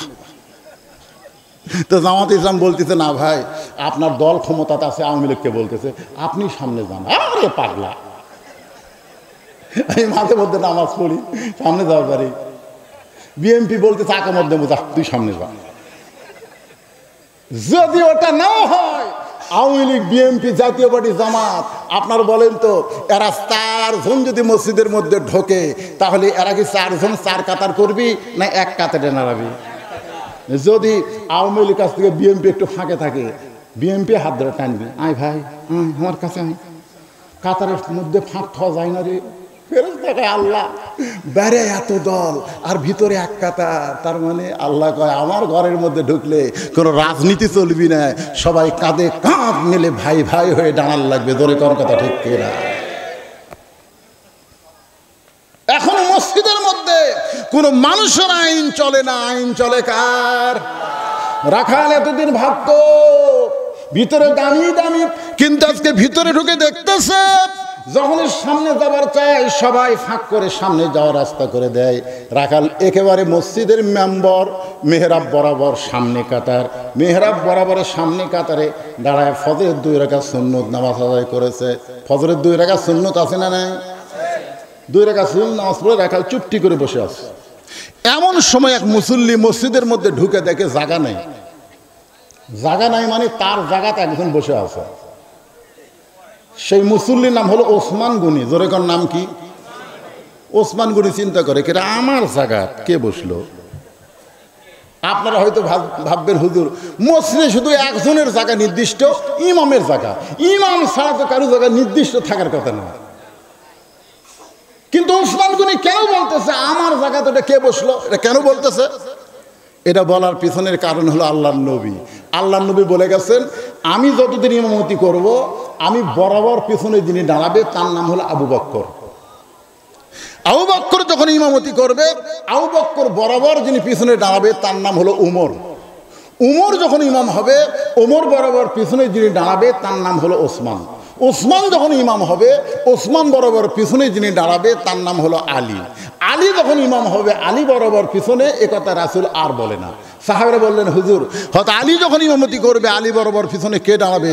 রাসূল বললেন, মা ইয়ান্তিকু আনিল হাওয়া ইন হুয়া ইল্লা ওয়াহয়ুহা। আমি ততক্ষণ পর্যন্ত বলতে পারি যতক্ষণ আল্লাহ বলায়। আলী পর্যন্তই বলার হুকুম পাইছি, আলীর পরে বলার হুকুম নাই। আলী পর্যন্ত হলো আশারে, এই আলী পর্যন্ত হলো খোলাফায়ে রাশিদিন। জোরে কোন খোলাফায়ে? তাহলে হযরত উমর যখন ইমামতি করবে, উমর বরাবর পিছনে কে দাঁড়াবে? এ জোরে কোন কে দাঁড়াবে? সবাই বলেন না কেন, কে দাঁড়াবে? কিন্তু আসে দেখে জায়গা দখল। ওসমান গনি চিন্তা করতেছে, ওসমান গনি খুবই নরম মানুষ, বোঝেন না? চিন্তা করতেছে, বসেই যখন গেছে দেখি তো সাইডে জায়গা আছে কিনা, যাই দেখে রাখালের পাশে ফাঁকা আছে। ওই ফাঁকা জায়গা ওসমান গনি 2 রাকাত সুন্নত নামাজ পড়ে রাখালের দিকে 3 বার তাকাছে। কয়বার? খুব খেয়াল করবেন। কি জন্য 3 বার তাকাছে? যে কোনো দিনও দেখেনি, আজকে দেখতেছে। প্রথম দেখতেই রাখাল চুমকে উঠছে। দ্বিতীয়বার যেই ওসমান গনি তাকাছে রাখাল, তৃতীয়বার যেই তাকাছে, বারবার আমার দিকে তাকাস কেন রে? আপনার দেখবেন একটা মূর্খ মানুষের দিকে যদি বারবার তাকান কিন্তু রাগ করবে, জোরে কোন কথা ঠিক কিনা? কাল তাকাই দেখতেন। এক ব্যাগ অটো ভ্যানওয়ালা, অটো ভ্যান আমার গাড়ির সাথে বেঁধে দিবার চাইছিল। আমি খালি জানলা খুলে একবার তাকাছি, তখন হুজুর গাড়ি কিনা মোশন করতেছেন। খালি একবার তাকাতেই হয়েছে গরম হচ্ছে, আর 3 বার তাকালে মনে হয় গাড়ির বেঁধে দিত। রাখাল রাগ করে বলছে যে এই মিয়া বারবার তাকাও কেন? সঙ্গে সঙ্গে ওসমান গনি দাঁড়িয়ে গেছে। ওসমান গনি দাঁড়িয়ে থরথর করে বলতে, ভাইজান আপনার পরিচয় কি? রাখাল বলতেছে আমার পরিচয় হলো আমি একজন রাখাল। যেই বলেছে আমি একজন রাখাল, ওসমান গনি মুস্কি মুস্কি হাসতেছে। সুবহানাল্লাহ বলেন। যেই বলেছে আমি একজন রাখাল, ওসমান গনি মুস্কি মুস্কি হাসার কারণ হলো রাখাল যারা হবে তাদের ভাষা নরম হলে হবে না, রাখালের ভাষা গরম হওয়া লাগবে। আল্লাহ রাসূল বলেছেন প্রত্যেকটা অভিভাবককে আল্লাহ রাখালের দায়িত্ব দিয়ে দুনিয়াতে প্রেরণ করেছে। প্রত্যেকটা অভিভাবককে আল্লাহ কিসের দায়িত্ব দিছে? কিসের দায়িত্ব দিছে? এখন আপনি চিন্তা করতেছেন হুজুর আমি একজন অভিভাবক, আমার তো গরু ছাগল নাই, আমি তাহলে কিসের রাখালি করব? আপনি চিন্তা করে দেখেন, চোখ বন্ধ করে দেখেন, আছে আপনার 42 বছরের একটা গাভী আছে। আপনার 42 বছরের একটা গাভী আছে। আপনার 18 বছরের একটা আইডিয়া আছে। আপনার 16 বছরের একটা বকনা আছে। আপনি চোখ বন্ধ করে দেখেন। এখানে রূপক অর্থে বললাম, আসল অর্থ হলো আপনার একটা বউ আছে, 42 বছরের বউ আছে, 18 বছরের একটা ছেলে আছে, 16 বছরের একটা মেয়ে আছে। আপনার বলেন তো এই 3টার উপর আপনার রাখালি করার দায়িত্ব আছে না নাই? জোরে কোন আছে না নাই? আপনি যদি আপনার বউয়ের উপর রাখালি না করেন, আপনার বউ যদি গোটা পাড়া ঘুরে বেড়ায়, আর আপনি যদি সামনে কাতারের মুসল্লি হন, এরপরও আপনি জাহান্নামে যাবেন। আল্লাহ রাসূল বলেছেন দায়ুসু লা ইয়াদখুলুল জান্নাহ, দায়ুস কোনোদিন জান্নাতে যাবে না। সাহাবীরা বললেন ইয়া রাসূলুল্লাহ দায়ুস কারা? আল্লাহ নবী বললেন দায়ুস হলো মেয়ে মানুষ না, দায়ুস হলো ওই সকল পুরুষ মানুষ যাদের অধীনে নারীরা পর্দা করে না। তাহলে আপনার বউ আপনার অধীনে আছে না নাই? জোরে কথা কন না কেন, আছে না নাই? তাহলে আপনার বউ যখন মারা গেল তখন আপনি কয় কাপড় দিবেন? জোরে কোন কয়টা? কেন দিবেন? মরার পরে 5 কাপড় কেন দিবেন? আপনার বউকে 5 কাপড় দিয়া যখন আপনি রাখলেন খাটনিতে, সে খাটনি আবার কি দিয়া ঢাকবেন? কত কথা বলেন, কি দিয়ে ঢাকবেন? পুরুষের লাশ দেখা যাবে, কিন্তু মেয়ে মানুষের মরা লাশও দেখা যাবে না, লাশটাও চাদর দিয়ে যদি ঢাকতে হয়। এখন আপনি চিন্তা করেন, মরার পরে আপনার বউয়ের এমন পর্দা হলো, তাহলে জীবিত অবস্থা বউটা কেমনে রাখতে হবে? স্বামী হিসাবে সেই দায়িত্ব আপনার আছে না নাই? আপনার 16 বছরের একটা মেয়ে আছে, আপনি বলেন আপনার 16 বছরের মেয়েটা হাই হিল পরে কিলকিল করে গোটা উজগিরাম ঘুরতেছে, আর আপনার মেয়ের কারণে গোটা পাড়ার ছেলেরা পাগল হয়ে গেছে, খালি মিস কল মারতেছে। গোটা পাড়ার মেয়েরা খারাপ হওয়া লাগবে না, একটা মেয়ে যদি খারাপ হয় গোটা পাড়ার ছেলেরা খারাপ হবে। জোরে কোন কথা ঠিক কি না? এখন আপনার মেয়েকে কে ভালো করবে? যতদিন বিবাহ দেন নাই, মেয়েটা আপনার অধীনে আছে। 9 বছরের ফাতেমা, নবীর মেয়ে 9 বছর। জোরে কোন কয় বছর? 9 বছরের ফাতেমা হাতের মধ্যে চুরি দিয়া মুস্কি মুস্কি হাসতেছে। আল্লাহ রাসূল ঘরের মধ্যে পা দিবার যায় আর ঘরে পা দিলেন না। ফাতেমা চমকে গেল, যে বাবা ঘরের মধ্যে ঢুকে আমাকে আদর করে মা মা বলে, আর সে বাবা ঘরে পা দিয়ে কেন ঘর থেকে বাইরে গেল? ফাতেমা বের হয়ে দেখে আল্লাহ নবী বারান্দায় দাঁড়িয়ে কাঁদতেছে। ফাতেমা চোখের পানি সহ্য করতে না পেরে বলে, বাবা কি জন্য আপনি কাঁদেন? কি দুঃখে আপনি কাঁদেন? আল্লাহ রাসূল বলেন, ফাতেমা যে দুনিয়াতে সাজবে মা, আল্লাহ তার আখেরাতের শ্বাস কাইরা নিবে। যে দুনিয়াতে সাজবে আল্লাহ তার আখেরাতের শ্বাস কাইরা নিবে। সঙ্গে সঙ্গে ফাতেমা হাতের চুরি খুলে মাটি ফাইলা দিলেন। যেই মাত্র ফাইলা দিছে নবী দৌড়ে গিয়ে চুরি দুইটা করে জামার পকেটের মধ্যে ঢুকাইলেন। ফাতেমা বলতেছে, বাবা যেই চুরি হাতে দেওয়ার কারণে আপনি ঘরের মধ্যে ঢুকলেন না, আমি সেই চুরি ফাইলা দিলাম, আপনি করে পকেটে রাখলেন। আল্লাহ নবী বলে, ফাতেমা আয় আয়, তুই আমার কাছে আয়। এই নবীর কাছে গেল। নবী হাতটা ধরে একটা চুমা দিয়ে বললেন, মা তোর হাতের চুরি আমি যত্ন করে রাইখা দিব। শুধু চুরি না, একদিন তোর নাকে নাক ফুল পরায় দিব, একদিন তোর কানে দুল পরায় দিব, একদিন তোর গলাত মালা পরায় দিব। ফাতেমা বলে, কবে কবে? আল্লাহ রাসূল বললেন, যেদিন তোমার বিবাহ হবে।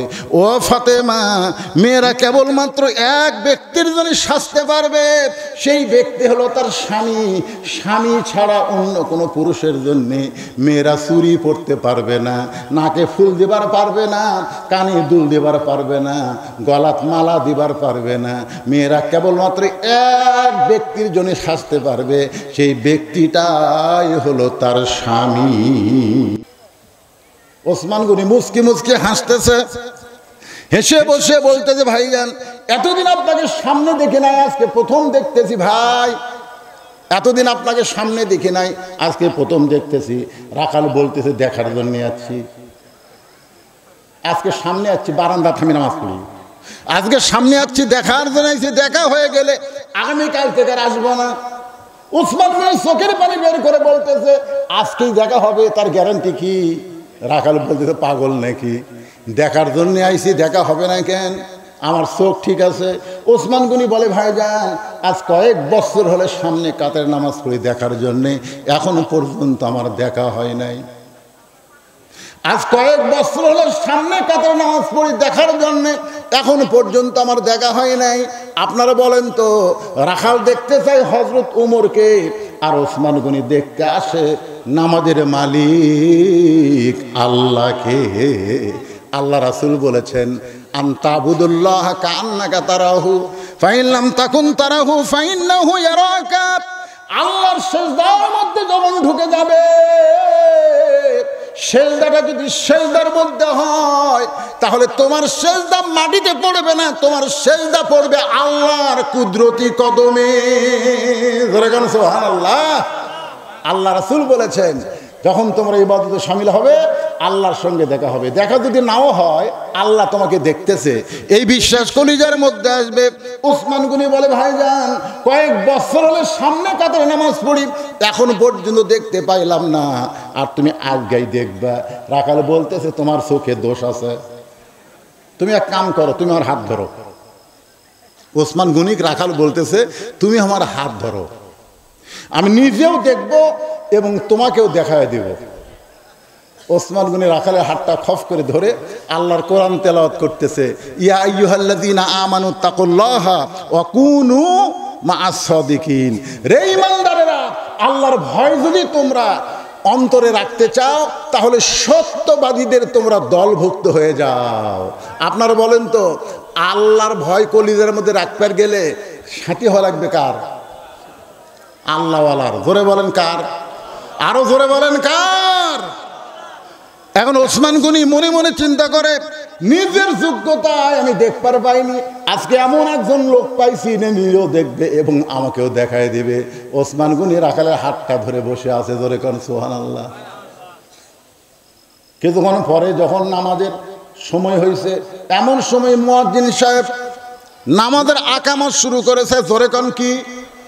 আকামত যে শুরু করেছে, এমন সময় হযরত ওমর মেহরাবের মধ্যে ঢুকতেছে।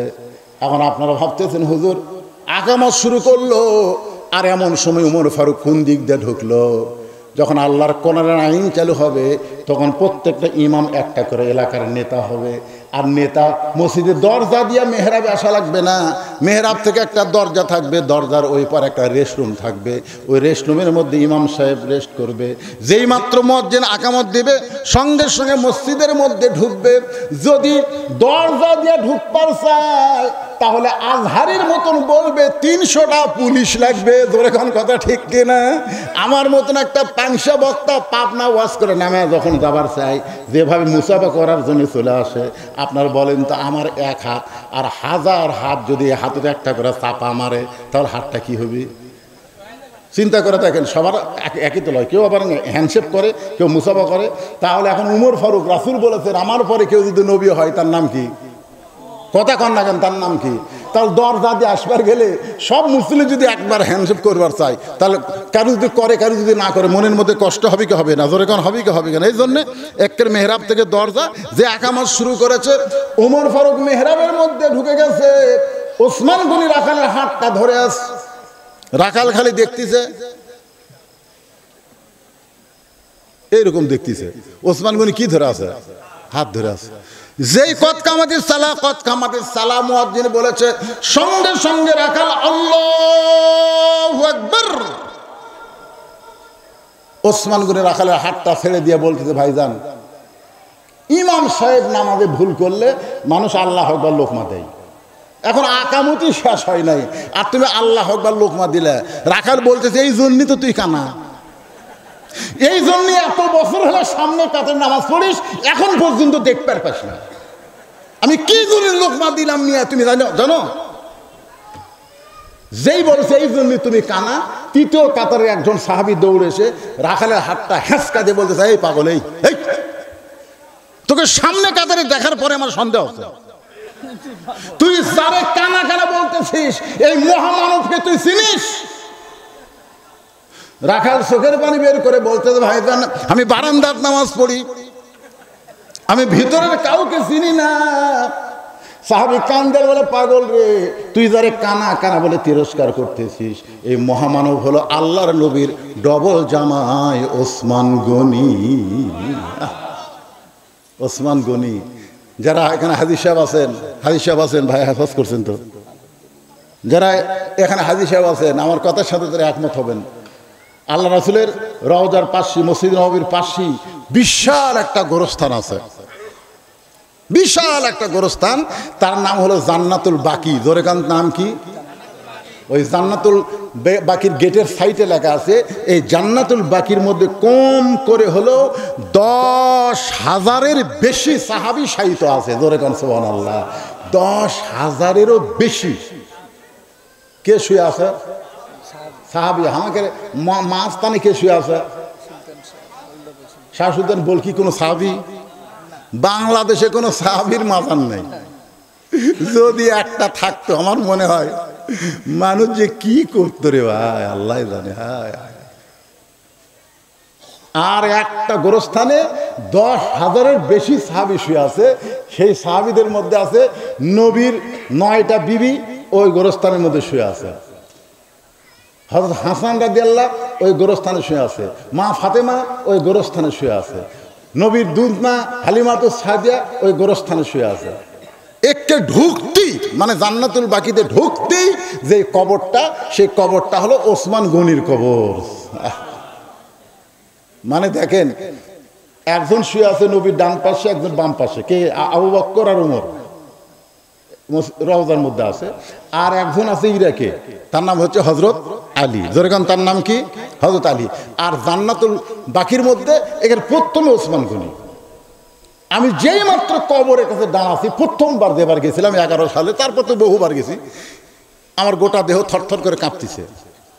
ছোট্ট একটা পাথর ওখানে আছে, পাথরে ছোট্ট করে লেখা আছে ওসমান গনি।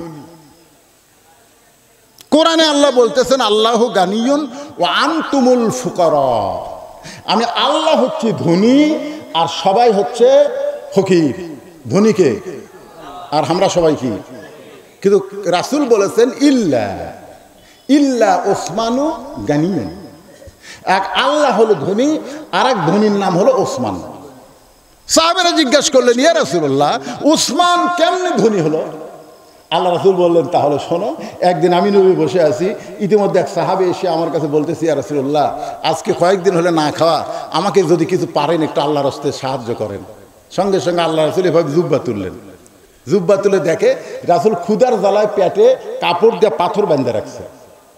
সাহাবী চিন্তা করতেছে, হাওয়া আমি তো কয়েকদিনের না খাওয়া, তার চাইতে বেশি না খাওয়া হচ্ছে আল্লাহর নবী।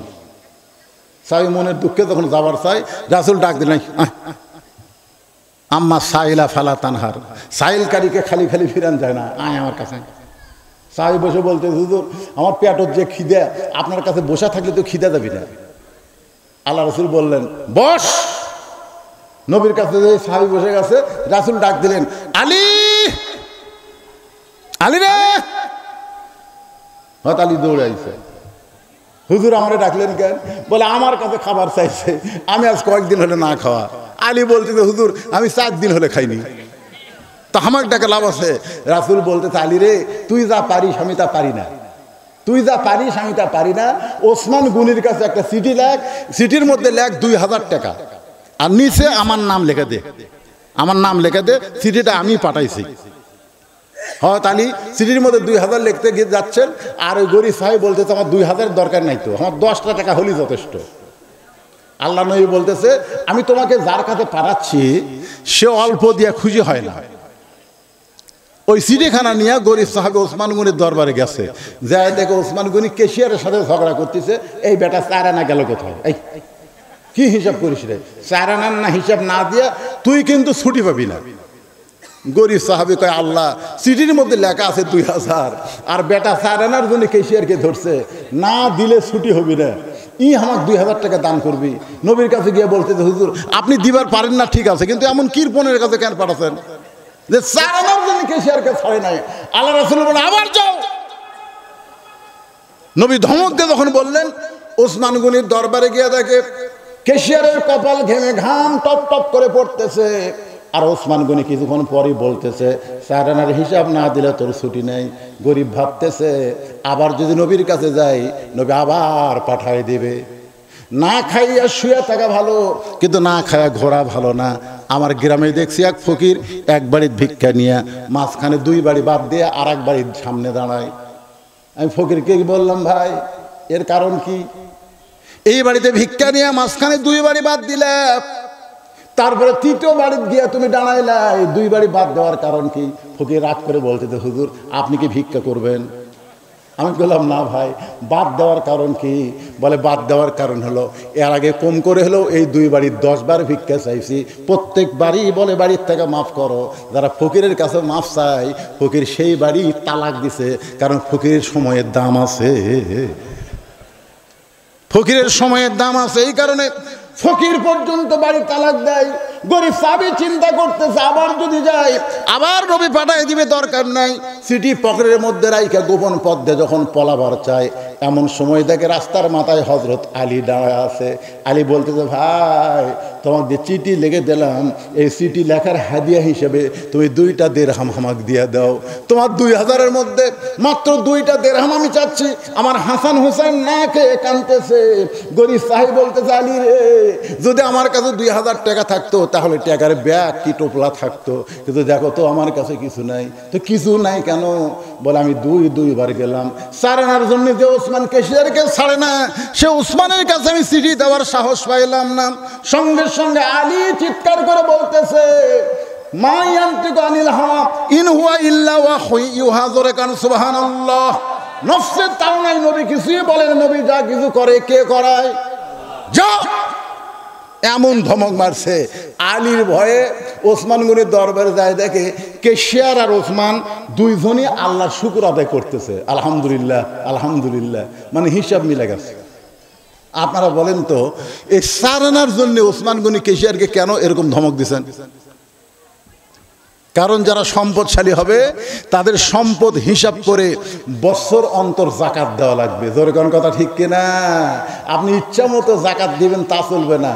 যত সম্পদ আছে সমস্ত সম্পদের হিসাব করে শতকরা 2.5 টাকা আপনাকে জাকাত দিতে হবে। কোরআন দিয়ে যখন বাংলাদেশ চলবে তখন সুদ ভিত্তিক অর্থনীতির কবর হবে, জাকাত ভিত্তিক অর্থনীতি চালু হবে। বাংলাদেশে গরিব খুঁজে পাওয়া যাবে না। জোরে কোন কথা ঠিক কিনা?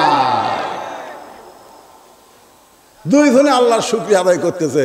এবার গরিব সালাম দিয়ে চিঠি দিছে, ওসমান গনি চিঠি খুলে পড়ে একটা চুমোতে বলতেছে, ভাইজান এই চিঠি কে পাঠাইছে ভাই? গরিব সাহেব বলতেছে, আপনি লেখাপড়া জানেন না?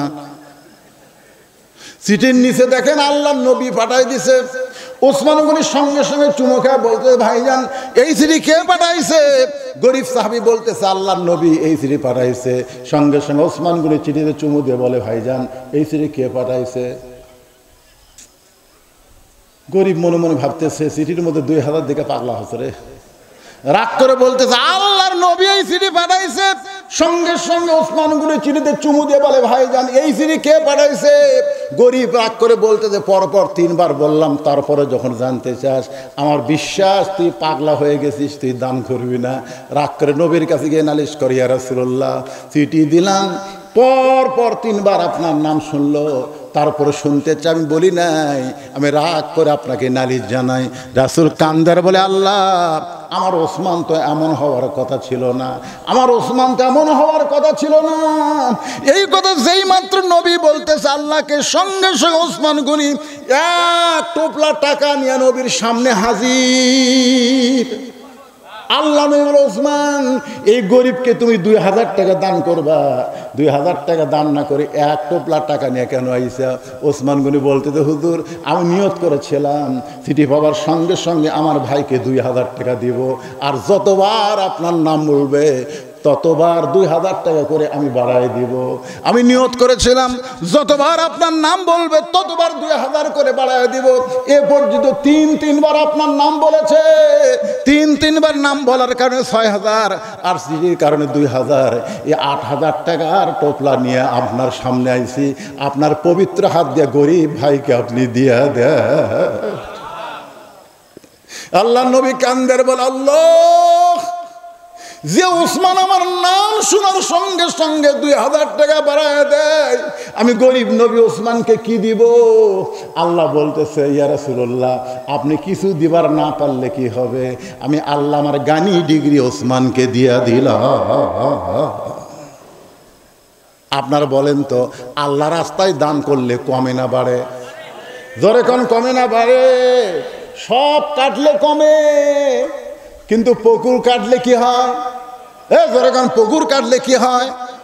দান করলে পুকুরের মতন যত দান করবেন তত বাড়বে।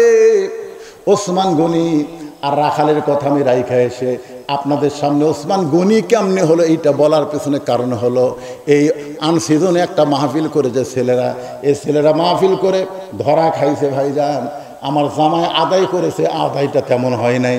আমি একটু আপনাদের বলবো, এখানে অতিথিরা অনেকে আছেন স্টেজের উপরে, মাত্র 5টা মিনিট, একজন ওটা বসা করবেন না, একজন ওটা বসা করবেন না।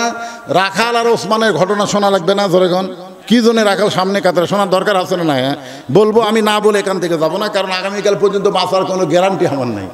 রাখাল চিল্লা বলতেছে, আমি বারান্দায় নামাজ পড়ি, আমি ভিতরের কাউকে চিনি না, এত বড় মহান মানবকে অপমান করেছি শুধু ওই প্রতীকের জন্যে। জোরে গান সুবহানাল্লাহ। কার দিকে? উমর ফারুকের দিকে রাখাল আঙ্গুল তুলে বলতেছে, এত বড় মহান মানবের সঙ্গে বেয়াদবি করেছি ওই প্রতীকের জন্যে। ওই প্রতীক আমার সর্বনাশ করেছে। ওই প্রতীক আমারে কইছে, উমরকে যদি দেখতে চাও তাহলে ফজরের নামাজ সামনে কাতারে আদায় করা লাগবে। আমি শুধুমাত্র বারান্দা থেকে উমরকে দেখার জন্য সামনে কাতারে আইলাম, কিন্তু সামনে কাতারে আসার পরে ওই প্রতীককেই যদি সামনে কাতারে দেখতে পাই, তাহলে তোমরাই বলো তো, লোকমা দেওয়া ছাড়া তো আমার কোনো উপায় নাই। আমি আল্লাহু আকবার লোকমা দিয়া ওই প্রতীককে মেহরাব থেকে সরায় দিব। ওই জায়গায় হযরত উমরকে আমি প্রাণ ভরে এক নজর দেখতে চাই। ওসমান গনি কান্দারে বলে, পাগল পাগল। সমস্ত মসজিদে নববীর সাহাবেরা সবাই কাঁদতেছে। রাখাল চিল্লায় বলা, হারে বাহিরে নামাজ পড়ি এরকম কান্দা কান্দি দেখি না, ভিতরে কেন কান্দান শুরু হয়ে গেল? ওসমান বলে, রাখাল ভাই কান্দার কারণ হলো তুমি যারা প্রতীক প্রতীক বলতেছ তিনি হলেন হযরত উমর।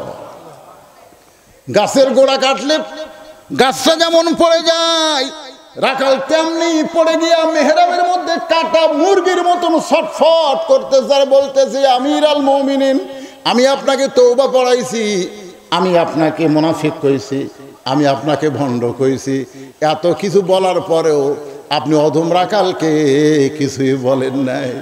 ওমর ফারুক রাখালকে এক টানে তুলে কপালে একটা চুমু দিয়া বুকের মধ্যে জড়ায় ধরলেন। সমস্ত সাহাবীরা বলতেছে আমির আল মুমিনিন, আমরা বুঝতে পারলাম না যেই লোকটা আপনাকে তওবা পড়ানোর কথা বলতেছে, আপনাকে মুনাফিকের কথা বলতেছে, ভণ্ডের কথা বলতেছে, আপনি তাকে বুকের মধ্যে জাপটে ধরলেন, কারণ কি? ওমর ফারুক বললেন, সাহাবীরা রে, আমি এত কথা হজম করার পিছনে একটাই মাত্র কারণ, আমি রাখালকে দেখি নাই, এ রাখালের মধ্যে আল্লাহর কোরআন আমি দেখতে পাই। কোরআন দিয়ে যখন বাংলাদেশ চলবে, তখন কোরআন শুধু ওয়াজের টেজে থাকবে না, কোরআন শুধু মাদ্রাসায় থাকবে না, কোরআন শুধু মসজিদে থাকবে না, সবাই কোরআন মাননেওয়ালা হয়ে একটা কোরআন হয়ে যাবে। ধরে কোন কথা ঠিক কি না? এই আহসান আমালা, সুন্দর আমলের পরীক্ষা নিবে আল্লাহ। সেই সুন্দর আমল হলো শুধু কোরআনের ওয়াজ শুনবো না, বাস্তব জীবনে আল্লাহর কোরআন অনুযায়ী যেন চলতে পারি। কোরআন অনুযায়ী চলতে গেলে আমাদের কি করণীয়, সেই কাজটা আমাদের করার দরকার আছে না নাই? আল্লাহ যেন সকলকে তৌফিক দান করে। সকলে বলে আল্লাহুম্মা আমিন। আস্তাগফিরুল্লাহ রাব্বি মিন কুল্লি জামবি ওয়া আতুবু ইলাইহি। ছোট্ট বাবাকে বলতেছি কিছু যদি সালাম। আল্লাহুম্মা আমিন। আল্লাহুম্মা আনতাস সালাম ওয়া মিনকাস সালাম, তাবারাকতা ইয়া যাল জালালি ওয়াল ইকরাম। আয় আল্লাহ তাআলা, যখন বগুড়া থেকে রওনা দিলাম বৃষ্টির ভিতর দিয়ে, মনে হচ্ছিল আজকের মাহফিল হবে না। আল্লাহ, এরপর আসার পর থেকে আর কোনো বৃষ্টি তুমি দাও নাই। যতটুকু মানুষ হয়েছে শেষ মোনাজাত পর্যন্ত সুন্দরভাবে বসে বসে কোরআন হাদিস আলোচনা শুনেছে। যে যুবকের আজকের মাহফিল আয়োজন করেছে তারা সহ, আজকের মাহফিলের সম্মানিত সভাপতি, আয় আল্লাহ বাহিরে রয়েছে আল্লাহ, ওমরা হজ করতেছে সহ সভাপতি সহ, প্রধান অতিথি, বিশেষ অতিথি, বরণ্য অতিথি আল্লাহ যারা আছেন, আলেম ওলামা, হাজী সাহেব, মুরব্বী, যুবক, কচি কাঁচা পর্দার অন্তরালের মা বোনেরা, আল্লাহ যারা মোনাজাতের মধ্যে শামিল হয়েছে, আল্লাহ সকলকেই কবুল করে নাও। আল্লাহ আজকে আলোচনার ভিতর দিয়ে আমরা কোরআন হাদিসের উচ্চারণ করেছি, যদি কোনো ত্রুটি হয়, ভুল হয়, মাফ করে দাও। জাহাদিয়া মঞ্জুর করো সোনার মদিনায়, নবী পাকের রওজা মোবারকে আল্লাহ কবুল করে নাও। तमाम আম্বিয়াই কেরাম, আসহাবে কেরাম, তাবিঈন কেরাম, তাবিঈন কেরাম, तमाम পৃথিবীর মাটির নিচে যত মুমিন মুমিনা শুয়ে আছে, আল্লাহ সকলের আরওয়াহ পরে হাদিয়া কবুল করো। আল্লাহ আমরা যারা হাত তুলেছি, আমাদের জনম দুঃখনী মা বাবা যাদের কবরে চলে গেছে, আল্লাহ মেহেরবানি করে মা বাবার কবরকে জান্নাতে টুকরা বানিয়ে দাও। আমাদের দাদা দাদি, নানা আত্মীয় স্বজন, শ্বশুর শাশুড়ি যাদের কবরে গেছে, আল্লাহ কবরবাসীদের মাফ করে দাও। আল্লাহ উজগ্রামের উপরে রহমত বরকতের দরজা খুলে দাও। আল্লাহ প্রত্যেক বছর এমন করে সুন্দর আয়োজন যেন করতে পারে, এমন ইমানি শক্তি যুবকদেরকে দান করে দাও। আল্লাহ আল্লাহ প্রত্যেকটা যুবককে 5 ওয়াক্ত নামাজি হিসাবে কবুল করে নাও। আমার মা বোনদেরকে পর্দানিশি কবুল করে মা ফাতেমার চরিত্র দান করে দাও। আমাদের মধ্যে আমরা যারা অসুস্থ আছি, আল্লাহ সুস্থতার নিয়ামত দান করে দাও। আল্লাহ আল্লাহ 3 সাবেক প্রধানমন্ত্রী অসুস্থ অবস্থায় আছে, আল্লাহ আমরা দোয়া করি দেশনেত্রী বেগম খালেদা জিয়াকে পরিপূর্ণ সুস্থ দান করে দাও। আল্লাহ আয় আল্লাহ তারা আরও যারা অসুস্থ আছে, আল্লাহ সবাইকে সুস্থতার নিয়ামত দান করে দাও। আজকের মাহফিলের সম্মানিত প্রধান অতিথিকে কবুল করে নাও। আজকের মাহফিলের সভাপতি কবুল করো, বরণ্য অতিথিদের কবুল করো, আলেম ওলামাদের কবুল করো। যে যারা নিয়ত করে হাত তুলেছে, আল্লাহ সকলের নেক নিয়ত নেক আশায় কবুল করে নাও। আল্লাহ তাআলা, আমি গুনাহগার বলে দোয়া ফিরাই দিও না। এতগুলো মানুষের মধ্যে যার 2 হাত তোমার পছন্দ হয়, সেই 2 হাতের ওসিলায় আজকের গোটা মাহফিলকে আল্লাহ কবুল করে মৃত্যুর সময় আমাদের জবানে তুমি জারি করে দিও, লা ইলাহা ইল্লাল্লাহু মুহাম্মাদুর রাসূলুল্লাহ সাল্লাল্লাহু আলাইহি ওয়াসাল্লাম। আসসালামু আলাইকুম ওয়া রাহমাতুল্লাহি ওয়া বারাকাতুহু। ওয়া আলাইকুম আসসালাম ওয়া রাহমাতুল্লাহ।